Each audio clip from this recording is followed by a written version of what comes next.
Bismillahirrahmanirrahim. Assalamualaikum warahmatullahi wabarakatuh. Alhamdulillahi rabbil alamin.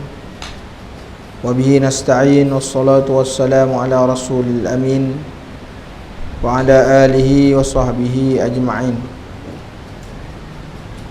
Subhanaka la ilma lana illa ma 'allamtana innaka antal alimul hakim. ولا حول ولا قوة إلا بالله العلي العظيم. اللهم لا سهل إلا ما جعلته سهلا وأنت تجعل الحزن إذا شئت سهلا.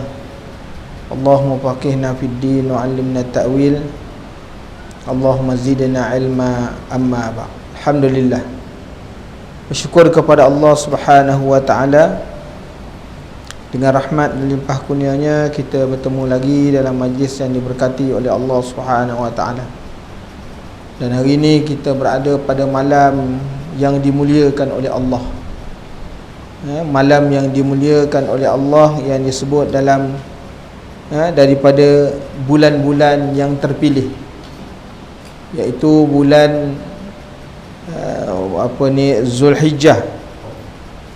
Bulan Zulhijjah ni ialah bulan yang dimuliakan oleh Allah daripada 3 bulan, Muharram, Ramadan dan Zulhijjah. Jadi hari ini merupakan satu Zulhijjah, yang mana kita sedia maklum Zulhijjah ini kemuliaannya dengan sebab adanya di dalamnya beberapa perkara. Yang pertamanya ada hari 8 Zulhijjah, ada 9 Zulhijjah, ada 10 Zulhijjah, 11 Zulhijjah, 12 Zulhijjah dan 13 Zulhijjah. Hari yang ke-8 disebut dengan nama Hari Tarwiyah. Hari Tarwiyah. Kerana Hari Tarwiyah ini dia atas 2 makna. Makna yang pertama disebutkan oleh ulama', iaitu hari yang dinisbahkan kepada Nabi Ibrahim alaihissalam. Pada waktu dia tidur, pada hari itu dia bermimpi, dapat satu mimpi supaya menyembelih anak dia Ismail. Jadi kenapa dinamakan Tarwiyah? Bila dia bermimpi, pada besok harinya dia nak buat tu, dia jadi ragu-ragu. Nak buat tak buat, sama ada ini mimpi ini datang daripada syaitan ke ataupun memang benar-benar daripada Allah Ta'ala. Itu yang dikatakan tarwi, dalam keadaan teragak-ragak.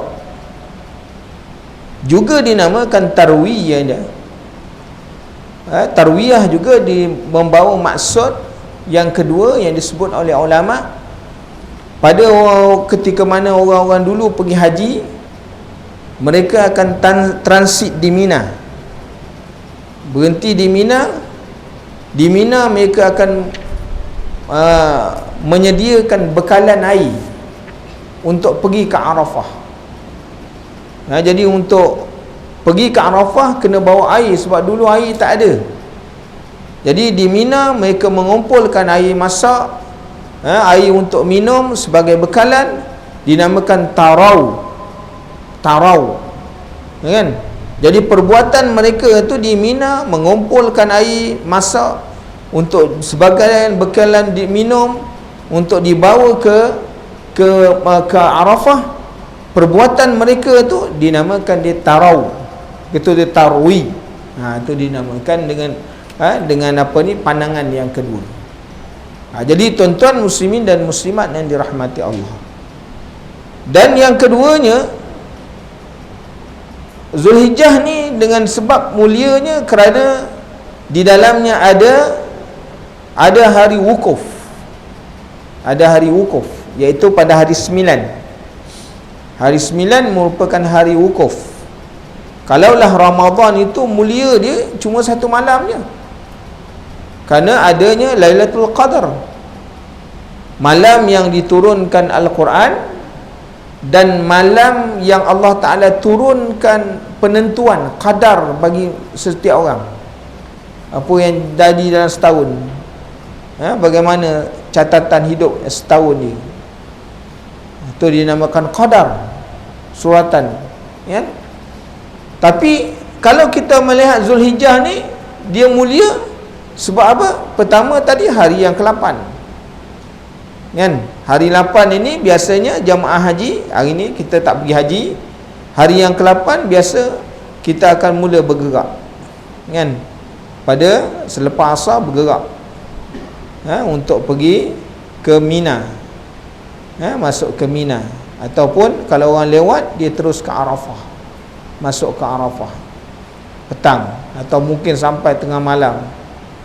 Dia dah bergerak lah. Kalau macam ni hari ni, mana 1 Zulhijjah ni dah tak ada lagi penerbangan masuk lah.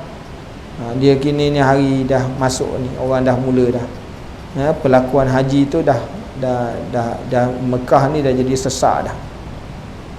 Jadi tuan-tuan, hari 9 hari wukuf. Mulianya sebab ada hari wukuf. Wukuf di Arafah. Itu hari yang kedua, hari wukuf di Arafah. Dan yang ketiganya, kerana ada ibadah korban, iaitu pada hari nahar. Hari nahar itu disebut dengan hari raya korban. Dan yang keempatnya, kemuliaannya ialah kerana ada hari-hari tasyrik 11, 12 dan 13. Yang disebut di dalam maksud tasyrik ini ialah hari menjemur daging. Jadi orang Arab ni daging banyak, jemur. Dulu tak ada peti ais, jemur di atas-atas batu. Nanti bila nak makan dah kering, masak balik macam salai. Jadi dia kering ke atas-atas batu. Itu dinamakan dia hari-hari tasyrik. Dan kemuliaan kita melihat bahawa kalaulah sekiranya di dalam bulan Syawal kita ditegah hanya 1 hari je untuk berpuasa, iaitu pada 1 Syawal. Manakala dalam bulan Zulhijjah ditegah kepada kita 4 hari untuk tidak boleh berpuasa. 10 Zulhijjah, 11, 12 dan 13 Zulhijjah. Jadi ini adalah hari yang terlarang. Kalau puasa pun tak sah dan hukumnya haram, lagi berdosa. Jadi tuan-tuan muslimin dan muslimat yang dirahmati Allah. Dan kenapa dia mulia pada hari 10? Kerana pada hari itu tidak ada amalan yang paling afdal dan paling disukai oleh Allah Subhanahu wa taala, iaitu orang yang mengalirkan darah sembelihan mereka, iaitu dengan melakukan ibadah korban. Jadi melakukan ibadah korban itu ada amalan yang paling disukai oleh Allah Subhanahu wa taala. Dengan sebab itu besok binatang korban ini akan datang kepada di sisi Allah Subhanahu wa taala sebagai saksi di depan Tuhannya, dan sebagai maknanya sebagai amalan, sebagai maknanya timbangan untuk sebagai kiraan bagi orang yang melakukan ibadah korban. Jadi dengan sebab itu orang yang nak melakukan ibadah korban ni, biar binatang korban tu cukup sifat, kan? Tanduknya biar panjang, kerana tanduk tu besok dikira di depan Allah sebagai pahala, kan? Biar bulu dia lebat. Itu sebabnya di antara kambing dan biri-biri, maka didahulukan biri-biri, sebab biri-biri ni bulunya banyak, kan? Biri-biri ni bulunya banyak, itu lebih afdal daripada kambing, kan? Jadi dengan sebab itu menyembelih biri-biri lebih afdal, kerana bulu ni pun akan jadi saksi depan Allah, kan? Kemudian biar dia berkuku, berekor. Ini semua adalah di antara sifat-sifat binatang korban. Kalau kita nak ambil, jangan main serah duit je. Nak ambil, nanti hantar seekor maknanya kambing. Rupa kambingnya mata dah tertutup. Sebab apa? Dia pakai face mask PKP lama. Jadi tak mau itu, kan? Jadi tuan-tuan muslimin dan muslimat yang dirahmati Allah, sebab tu kena jaga-jaga, kan? Sebab tu binatang yang cacat tidak sah untuk dibuat korban. Jadi tuan-tuan muslimin dan muslimat yang dirahmati Allah, hari ini kita masuk pada muka surat 67. masih lagi membicarakan tentang perkara yang keempat, rahsia puasa dan adab-adabnya. Jadi dengan sebab itu, bila kita berpuasa, dan apatah lagi di antara sebab kemuliaan bulan Zulhijjah ni, para ulama menyebutkan di antara perkara yang kita kena lakukan untuk membesarkan kedatangan bulan Zulhijjah ni ialah dengan melakukan puasa sunat. Bermula daripada 1 Zulhijjah. Besoklah, ni dah 1 Zulhijjah dah ni, tapi puasanya mula besok 1 Zulhijjah. Di antara perkara yang amat disukai oleh Allah, ibadah puasa. Bagi orang yang boleh berpuasa dah, jadi boleh puasa kan? Kerana puasa sunat ini tuan-tuan, dia tidak seperti mana puasa Ramadan. Tidak seperti puasa Ramadan. Kalau puasa Ramadan, dia terikat dengan syarat, mana mesti nak niat sebelum daripada terbit fajar. Ada? Baru puasa itu akan sah. Kalau puasa sunat, puasa wajib, puasa qada, puasa nazar contohnya, dia mesti niat dia di malam hari sebelum daripada terbit fajar. Adapun puasa sunat ni dia tak terikat dengan syarat yang demikian. Katakanlah besok nak puasa sunat, malam ni dah rancang-rancang nak puasa sunat dah, suruh rumah masak, sadar-sadar pukul 8 pagi baru sadar. Memang penat malam tadi dah kan, ibadat agak terlalu banyak, subuh pun berlalu. Jadi bagaimana?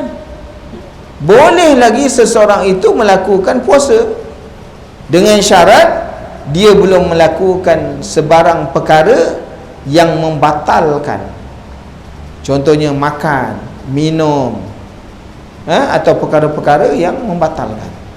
Jadi dia niat puasa walaupun matahari dah terbit, niat puasa, nak puasa sunat Zulhijjah, jalan.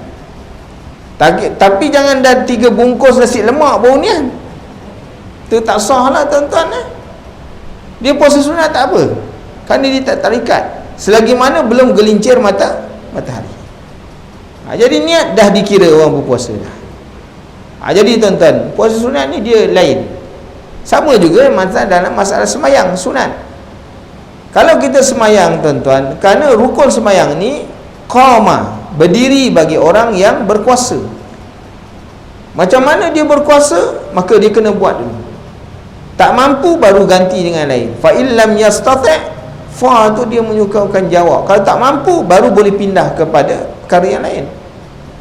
Mana orang kalau puasa, kalau dia semayang wajib atau dia semayang fardu, dia melakukan secara duduk contohnya, contohnya dia terus duduk sembahyang duduk, hukum sembahyang tak sah. Kerana apa? Asas-asas sembahyang ini qiyam bagi orang yang upaya. Mana dia upaya tu berdiri sekejap ke, lepas tu dia duduk ke, tak kira lah. Yang pertama mesti berdiri.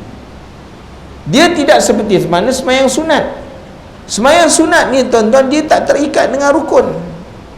Orang sembahyang, dia sihat, dia nak sembahyang duduk, hukumnya boleh, dan hukum dia sembahyang sah kan. Kalau dia sakit dah, memang tentu dia boleh main duduk ataupun sembahyang baring dan sebagainya.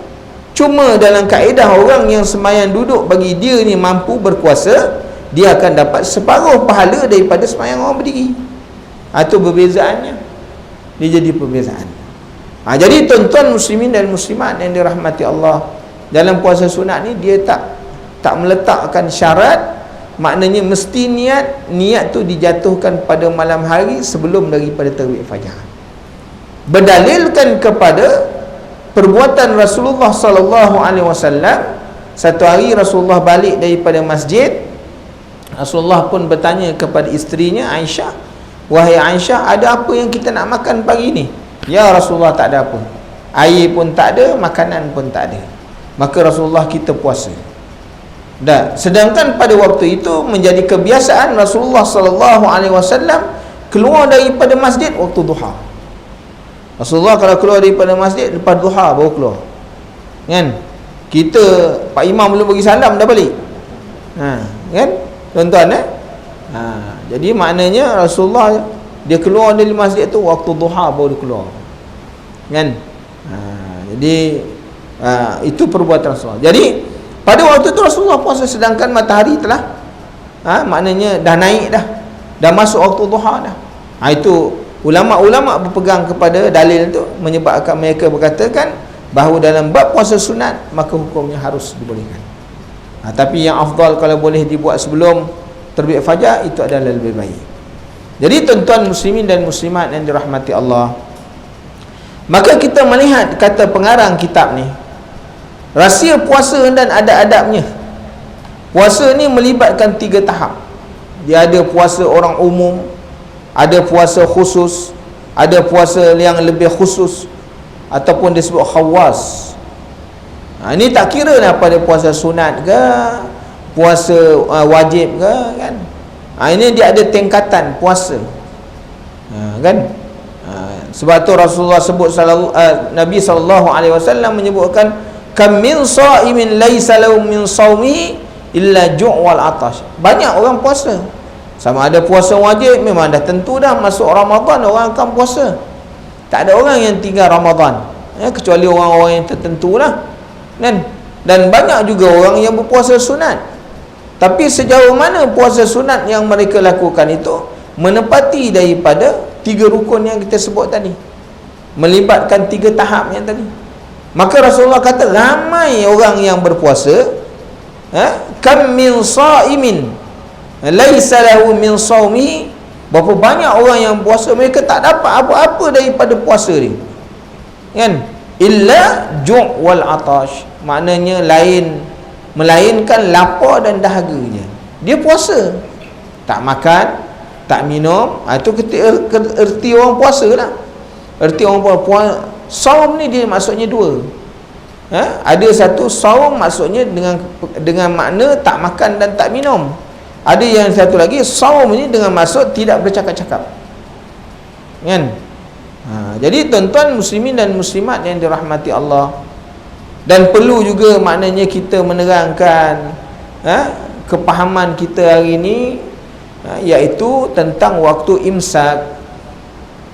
Waktu imsak ni boleh makan tak makan, kan. Waktu imsak ni maksudnya apa? Adakah waktu tak boleh makan, ataupun waktu disuruh kita berhati-hati? Kalau makan waktu imsak ni sah tak sah? Imsak ni maksudnya apa tuan-tuan? Maknanya waktu imsak ni lah waktu yang hampir dengan nak masuk waktu. Bila sebut waktu imsak, bukan maksud menahan diri, ialah imsak ni lah waktu yang semakin hampir dengan nak masuk waktu subuh. Itu dia kata imsak. Jadi dengan sebab itu imsak ni boleh makan. Rasulullah SAW menyebutkan waktu imsak ini ialah apa? Sekira-kira 30 ayat dibaca. Mana ayat-ayat pendek dibaca, maka lepas tu orang puazan. Itu adalah waktu imsak dan waktu bersahur yang paling baik. Kita waktu imsak dah tak makan dah, kan. Kita ingat waktu imsak tu tak boleh makan. Itu salah tuan-tuan. Waktu imsak tu masih lagi boleh makan. Yang tak boleh makan orang dah azan. Orang dah azan tu memang tak boleh makan, sebab itu dah masuk waktu. Adapun imsak kita kena makan. Sebab apa dia kata imsak? Supaya apa? Waktu ni kita jangan dok pulun lagi makan. Makan pula, maknanya sayur kangkung. Tak kerat pula. Allahu Akbar, dia punya ekor kat luar. Macam mana tuan-tuan? Batal kalau kita telan, batal sebab dia punya ujung ada, sana dah masuk, kena tarik keluar. Sebab tu waktu imsak ni disuruh waktu berhati-hati. Waktu orang kata waktu kecederaan, kan. Sebab waktu dia tak lama. Sebab tu tuan-tuan muslimin dan Rasulullah kata apa? Kam min sha'imin laisa lahu min shaumi illa ju'alata. Banyak sekali orang puasa. Memang banyak orang puasa, tapi mereka tak dapat apa-apa lah, lainkan lapar dan dahaga. Jadi dengan sebab itu dia kata puasa umum ini hanya melibatkan penjagaan perut dan alat kelamin daripada pelampias makna syahwat. Sebab tu bila kita puasa ni Di antaranya kita cuma jaga perut dan alat kelamin aja tak. Kita tak mendatangkan perkara-perkara sunat dalam ibadah puasa, kan? Tak menghadirkan maknanya perkara-perkara sunat dalam puasa. Waktunya, contoh waktu nak berbuka, waktu nak bersahur, kita tak disuruh, kita tak mendatangkan perkara tu. Contohnya tuan-tuan, di antara perkara sunnah, bila kita nak berbuka ni, disuruh duduk depan makanan, kan? Mana 10 ke 15 minit tu dah kena duduk di depan makanan. Supaya apa tuan-tuan? Kita kena tengok makanan. Tapi kita tengok lain, sedap ni, nak dah disuruh tengok tu kerana akan melahirkan rasa insaf kita kepada Allah Subhanahu wa taala dan menyebabkan timbul rasa syukur. Rasa syukur sebab kita boleh makan sedap. Ada orang yang tak boleh makan. Ada orang yang ada makanan tapi tak boleh makan. Sakit ada, gout ada, darah tinggi ada, kencing manis ada, macam-macam ada. Tak boleh makan, duduk tengok je. Bang makan, bang. Allah, kencing manis dah makin tinggi. Ada. Bang ni makan, Allah, darah tinggi dah naik pula. Tak boleh makan. Kita je yang sedap, pantang lunjuk, sapu habis, kan? Sebab tu disuruh tengok. Kerana ada orang yang tak jumpa macam mana kita yang makan, supaya ada rasa syukur dengan Allah. Sebab tu tuan-tuan, disuruh bila waktu berbuka datang hadir tu, kan? Hadir tengok makanan Allah. Dan disuruh kita maknanya memperbanyakkan istighfar.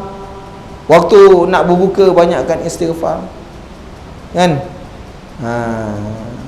Astaghfirullahalazim alladzi la ilaha illa huwal hayyul qayyum. Atau istighfar banyak-banyak. Supaya kita bila tengok makanan ini maka akan rasa insaf. Jadi tuan-tuan, dan bila kita berbuka, bersahur, maknanya mendahulukan apa yang menjadi sunnah, iaitu suruh apa? Makan korma atau rutab, kan? Disuruh makan benda tu lah, menghadirkan. Kalau tak ada, mana minum air putih dulu, kan? Disuruh makan korma, tak ada, minum air putih dulu, kerana itu sunnah.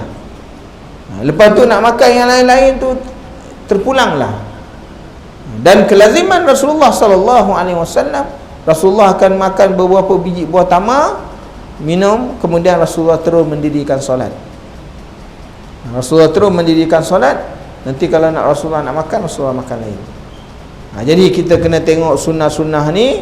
Bila ada adab kita berpuasa, maka bila kita puasa, jangan setakat hanya kita menahan lapar dan dahaga je, tanpa kita memenuhkan adab-adab waktu berpuasa.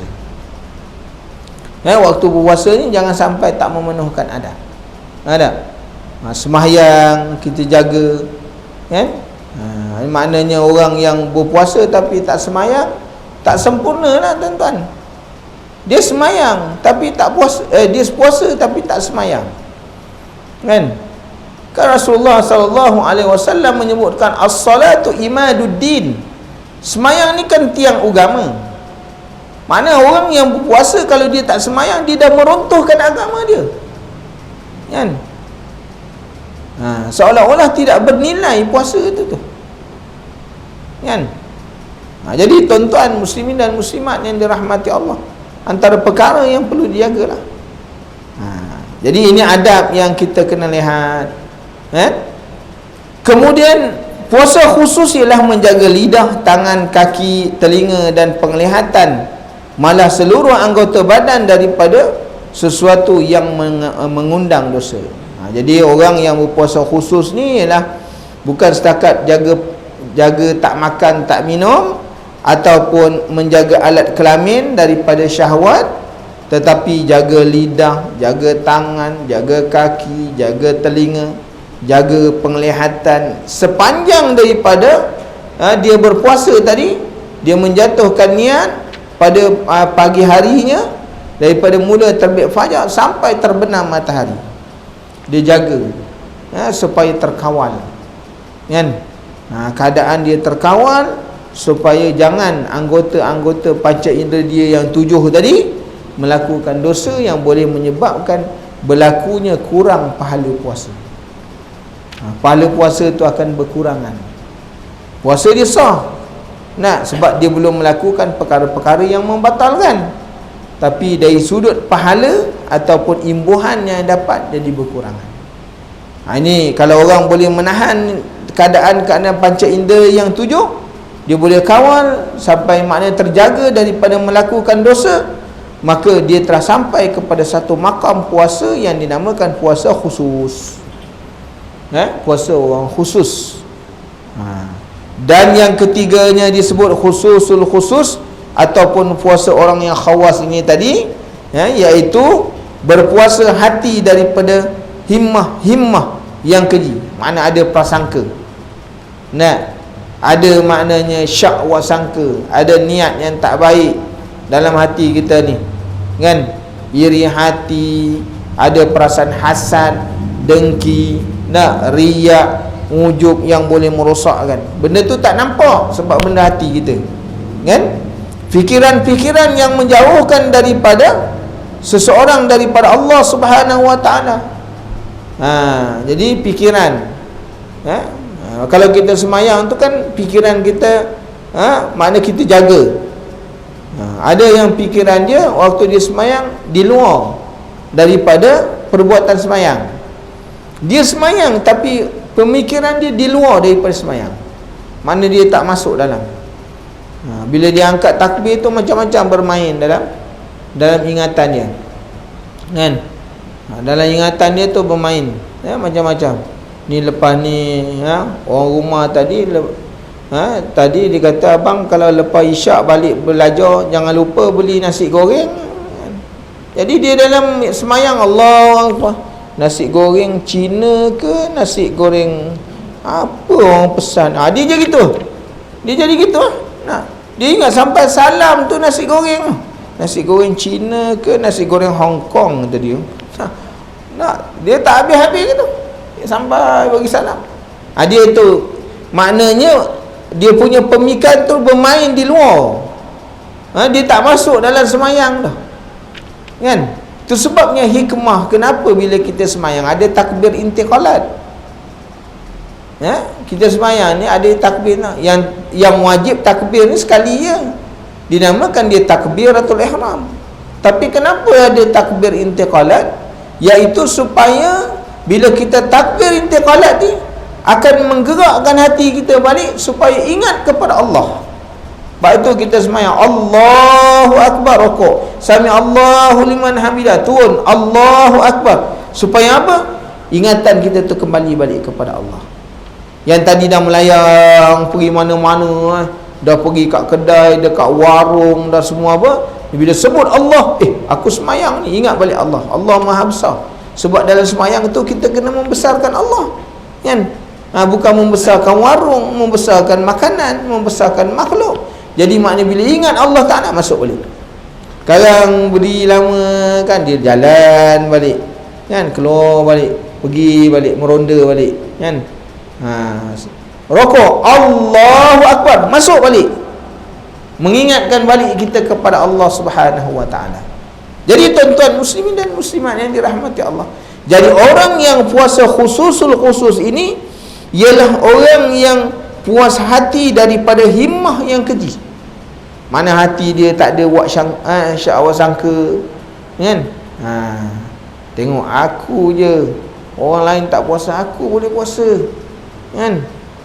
Zaman sama macam ni, orang suruh aku boleh tahan puasa. Apa engkau ni tak usah asyik mentak ke darah engkau. Dia ada gitu. Puasa sunat. Para sahabat dia tak begitu, tuan-tuan. Engkau puasa, alhamdulillah. Orang puasa dia tak kata kenapa tak puasa.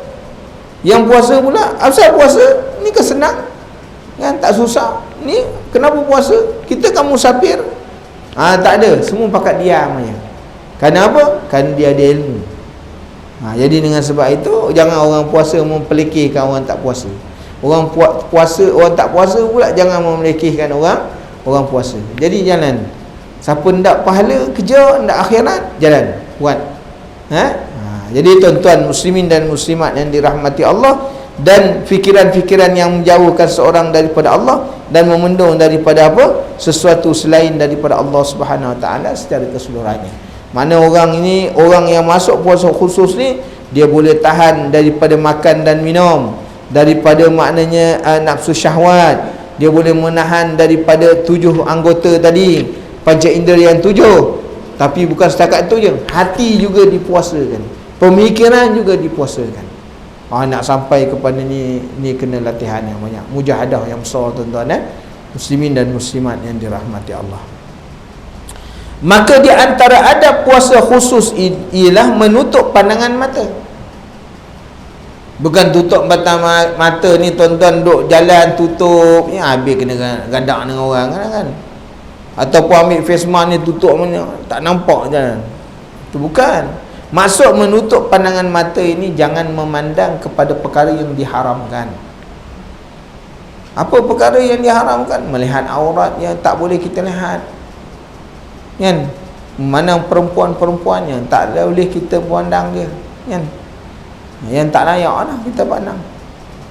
Jadi tuan-tuan, makna jaga pandang, menundukkan pandangan, menundukkan pandangan. Kalau dah terpandang tu lain kira lah, kan?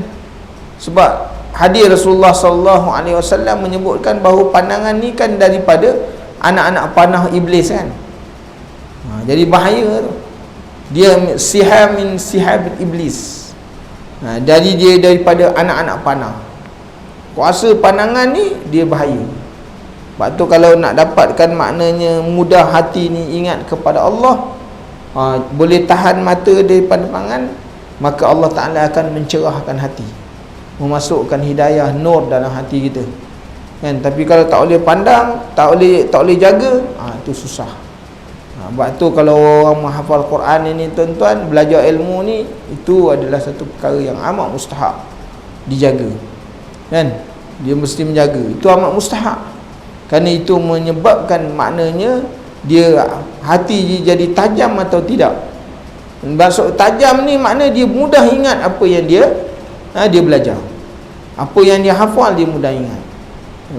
Kerana apa? Hati dia cerah, terang, kerana Allah Ta'ala masukkan nur dalam diri.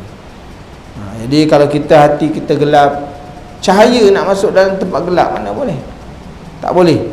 Jadi tuan-tuan muslimin dan muslimat yang dirahmati Allah, menjaga lidah daripada sesuatu yang menyakitkan orang lain, sama ada berupa kata-kata yang haram, ataupun yang makruh, ataupun kata-kata yang tidak mengandungi sebarang manfaat, dan juga menjaga lain-lain anggota badan. Lidah kita ni kita jaga daripada perkataan-perkataan yang haram. Sebab tu maknanya orang yang banyak berdiam itu akan zahirlah ketinggian dirinya. Dan Rasulullah SAW menyebutkan orang yang banyak berdiam atau orang yang kurang berkata-kata akan terselamatlah tubuh badannya, dia akan terselamat. Sebab tu kalau kita ni tuan-tuan kurang bercakap, orang tak tahu kita macam mana, kan? Tapi kalau kita ni banyak bercakap, orang boleh tengok karakter kita, apa kelemahan kita, semua orang boleh tahu kalau kita jenis banyak bercakap, kerana orang boleh nilai. Tapi orang yang diamnya, kan, orang yang banyak bercakap dia tak selamat, musuh banyak. Kadang-kadang dia bercakap, dia akan menyentuh orang, dia akan menyakiti hati orang, jadi musuh banyak. Tapi orang yang banyak diam, siapa yang nak disakiti? Orang pun tak tahu dia ni macam mana, kan? Macam mana dia ni? Nak kata dia ni orang jahat, orang ni tak tahu juga, sebab tak pernah bercakap, kan? Jadi dengan sebab itu orang yang banyak bercakap, Rasulullah kata tak selamat, musuh banyak. Kenapa? Kalau dia bercakap tu, dia tidak boleh menjaga anggota lidah ni, kan, daripada menyinggung orang, menyakiti orang dan sebagainya. Dalam hadis yang diriwayatkan oleh Bukhari menjelaskan Nabi SAW bersabda, "Man lam yada' qaulaz zuri wal 'amala bihi falaysa lillahi hajatun fi an yada'a ta'amahu wa syarabahu." Sesiapa yang tidak meninggalkan kata-kata yang bohong dan beramal dengannya, Allah Subhanahu wa ta'ala tidak mempunyai sebarang hajat kepada tindakannya meninggalkan makanan dan minumannya itu. Jadi orang yang berpuasa, sedangkan orang puasa ni tuan-tuan, dia punya kedudukan dia tinggi, kan? Kenapa orang berpuasa dia punya kedudukan tinggi? Kerana dia meninggalkan makan dan minum kerana Allah. Orang puasa kerana Allah. Kalau dia semayang untuk diri dia sendiri, hari ni kita semayang Zuhur, semayang Maghrib, semayang Isyak, tu untuk diri kita. Tapi kita puasa ni kerana Allah. Maksudnya apa kerana Allah? Kita tak makan, tak minum, dalam keadaan mana nampak atau tidak kita tak makan. Kenapa? Kerana Allah. Boleh aja tak makan, masuk dalam store kan, waktu Zuhur besok, lapar, tengok ada fresh orange dalam, dia sedut 2-3 teguk, dia pun Allah, sedap pula suara, rupanya dah kena fresh orange 3 teguk. Boleh aja orang tak nampak kan, dalam tu mana ada, kecuali kalau ada CCTV ya. Tapi dia tak tengok CCTV Allah Ta'ala tu lagi terang. Jadi tuan-tuan, orang yang meninggalkan kerana Allah Ta'ala makan dan minum. Tetapi ketika mana dia meninggalkan makan dan minum, tetapi tidak meninggalkan daripada kata-kata bohong atau beramal dengannya, pada waktu itu Allah Ta'ala tak berhajat. Engkau tak makan, tak minum, aku tak berhajat dengan engkau tak makan, tak minum. Baik engkau makan dah senang je dah. Baik engkau makan dan minum, daripada engkau berpuasa tapi duk bercakap bohong kan, menyebar berita-berita palsu zaman sekarang ni kan, menyebar berita palsu. Allah Ta'ala kata, tak payah, aku tak berhajat dengan puasa kau. Kau puasa pun tak ada apa, tak ada nilai, sia-sia je. Jadi inilah yang kita bimbang, yang Rasulullah sebut tadi, kam min sa'imin laisa lahu min shaumi illa ju' wal 'atash. Dengan sebab apa? Dia melakukan perkara-perkara yang merosakkan, sehingga Allah tidak berhajat kepada dia meninggalkan makan dan minum tu. Dia makan adalah lebih baik daripada dia tak makan. Jadi gitu tuan-tuan, muslimin dan muslimat yang dirahmati Allah. Antara adabnya ialah tidak memenuhkan perut, tidak memenuhkan perut dengan makanan pada waktu malam. Jadi orang yang berpuasa ni, puasa ni bukan untuk makan tuan-tuan. Kita berpuasa ni ialah tujuannya untuk mengekang hawa nafsu. Jadi kalau sekiranya kita puasa, waktu waktu sahur, waktu berbuka kita balas balik, tu tak payah kan? Tak ada makna puasa. Oh ini dah 12 jam tak makan, kena qada balik ni, kena qada, kena qada. Dia pulun sungguh-sungguh, nanti waktu mori dia makan lagi.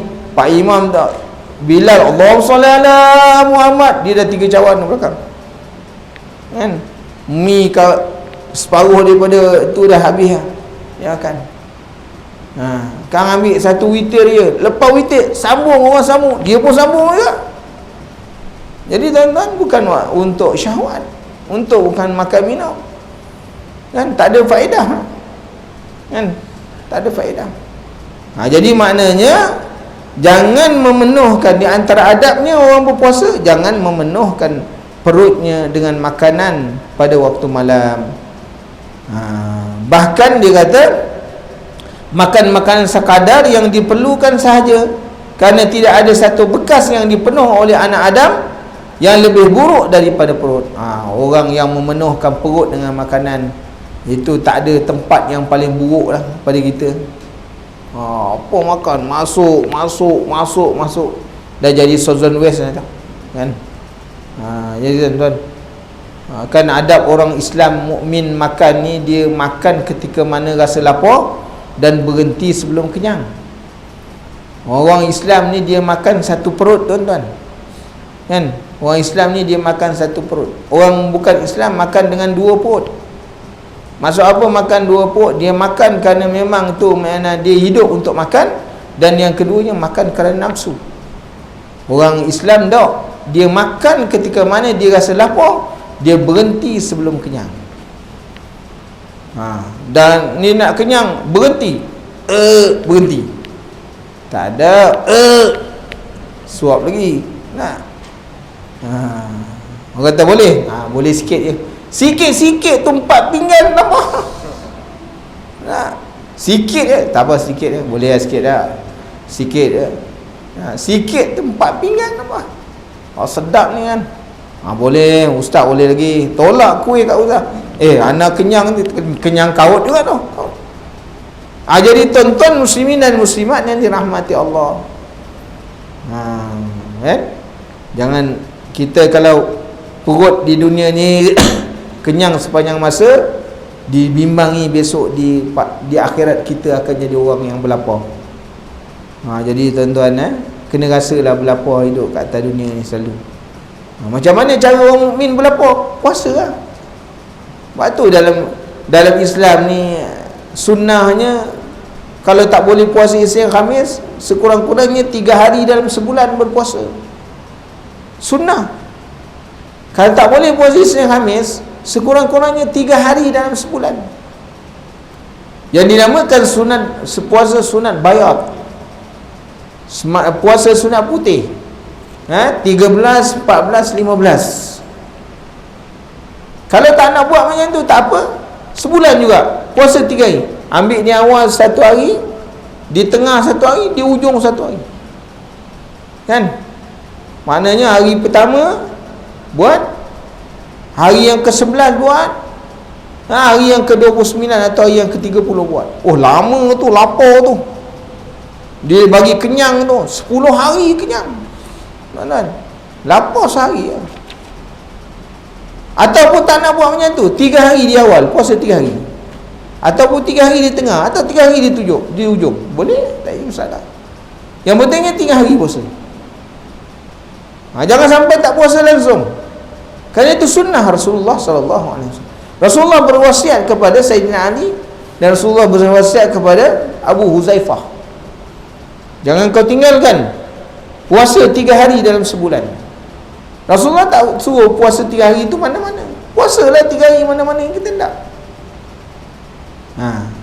Kalau boleh puasa 1 hari, puasa 1 hari tak puasa, itu lagi bagus. Tapi kalau kita ni memang tak, hari-hari banyak tak puasa. Jadi kalau boleh tak mampu, puasa hari Isnin dan hari Khamis. Kenapa Rasulullah berpuasa pada hari Isnin? Kerana pada hari itu ialah hari yang mana dia dilahirkan. Sebab tu Rasulullah kata, aku berpuasa kerana hari Isnin, kerana mengingatkan hari kelahiran aku. Rasulullah menyambut hari kelahiran, mengingat hari kelahiran dengan puasa. Kita potong kek, besar kek, besar kek nak potong. Rasulullah tengok, mengajar kepada umat cara yang terbaik sambut hari lahir. Mengingati hari lahir, puasa. Tanda apa? Tanda syukur depan Allah. Yang keduanya, kenapa aku puasa hari Khamis? Kerana pada hari Khamis ini amalan-amalan anak Adam diangkat, dipersembahkan ke depan Allah. Jadi aku mahu kalau sekiranya waktu amalan aku diangkat di depan Allah, dipersembahkan ke depan Allah, dalam keadaan aku berpuasa. Itu kenapa Rasulullah berpuasa pada hari Isnin dan hari Khamis. Jadi kalau kita melakukan ibadah puasa pada hari Isnin dan Khamis, kenapa tuan-tuan? Ittiba'us sunnah. Ittiba'us sunnah. Macam orang tanya kepada kita tak? Tadi ada orang soal. Kenapa perlu, maknanya orang yang berkorban, dia kena tak boleh potong rambut. Ni hari besok, mula orang yang dah ada niat korban, maka dilarang. Larang tu adakah larang dia larang apa ni? Jadi haram tahrim. Kan? larangan tahrim ke atau macam mana? Tak boleh potong langsung ke? Nah, kenapa kita disuruh jangan potong rambut, potong kuku, potong misai, kan? Bulu-bulu ni jangan digugurkan sampai binatang korban kita dikorbankan, disembelih. Kenapa? Kerana ittiba' sunnah. Makna kalau orang tak boleh buat, contohnya dia kata, ustaz, saya ni anggota tentera. Anggota tentera mana boleh simpan janggut? Kan dia kata Wahabi pula, kan? Tak boleh simpan janggut, tak boleh simpan misai, kan? Jambang tak boleh simpan. Jadi macam mana, ustaz? Saya dah niat korban. Dia kata kerana ada masyaqqah, maka ia ni diharuskan. Orang yang boleh buat kerana tafa'ul atas sunnah, kan? Dia tak ada apa-apa masalah. Kalau disimpan pun tak ada masalah. Simpan lah. Itu yang lebih afdal. Sampailah hari 10, esok hari Jumaat minggu depan. Jumaat ni, Jumaat minggu depan. Kerana pada hari itu ialah pada hari raya. Selesai je orang sembahyang raya, dia pun sembelih binatang korban. Bismillahirrahmanirrahim, Allahu Akbar, sembelih senap. Balik rumah cukur semua. Kerana apa? Kerana mengambil sunnah Rasulullah sallallahu alaihi wasallam. Itu yang terpaling afdal, tuan-tuan. Tapi kalau dah tak boleh nak buat dengan sebab ada halangan, tak apalah. Jadi begitu juga maknanya yang disebutkan kepada kita ni, kan? Perkara yang perlu diketahui. Kemudian disebutkan apabila seseorang itu kenyang pada awal malam, dia tidak akan dapat memanfaatkan dirinya untuk baki malam yang ada. Sebab apa? Sebab Allah Ta'ala sebut, ya ayyuhal muzammil, ya ayyuhal muddassir, wahai orang yang berselimut, qumil laila illa qalila, bangun pada waktu malam. Itu faedahnya. Kalau kita banyak makan, susah nak bangun, tuan-tuan. Bangun buang air boleh, tapi nak bangun tahajud tak boleh. Sebab tu perut lapar ni memudahkan untuk kita ibadat waktu malam. Jadi ringan, badan kita jadi ringan untuk mudah kita bangun malam, semayang waktu malam. Kita boleh bangun tanpa ada halangan. Begitu juga orang yang terlalu kenyang pada waktu sahur, tidak dapat manfaat dirinya sehingga hampir masuk waktu zuhur kerana banyak makan menyebabkan malas dan lembab. Makan waktu sahur banyak, dia memang mengantuk, kan? Itu sebab orang yang kalau dia makan waktu sahur banyak, dia tidur, mata dia bermimpi. Dia akan bermimpi.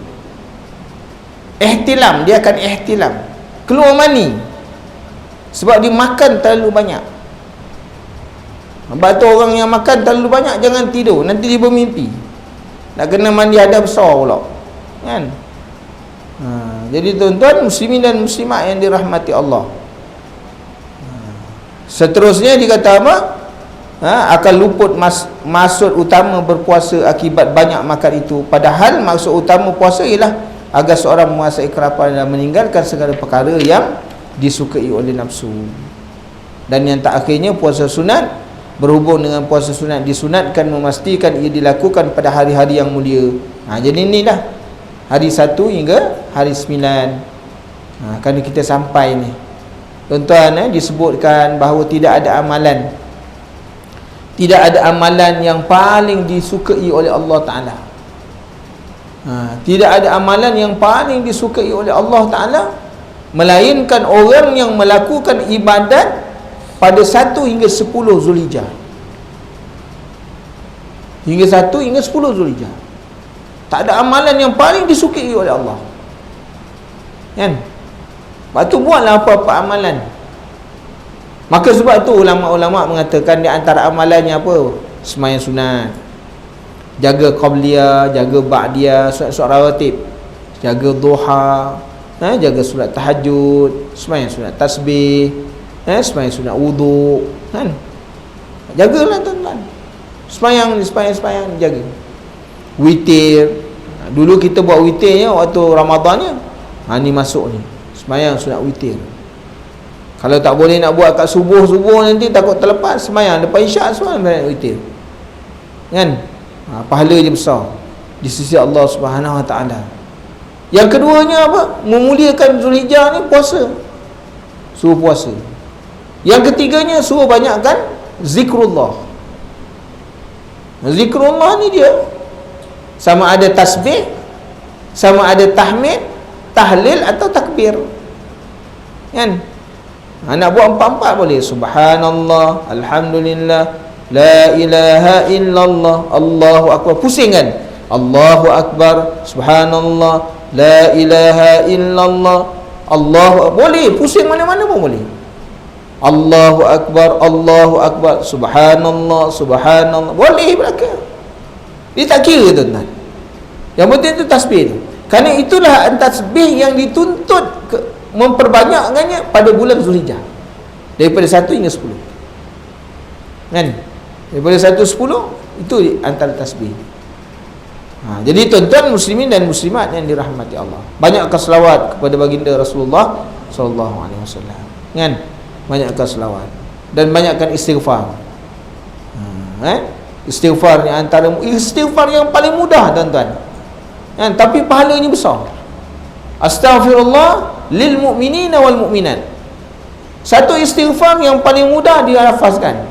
Setiap kali orang menyebut satu istighfar ni, dia punya pahalanya seisi dunia. Pahalanya seisi dunia.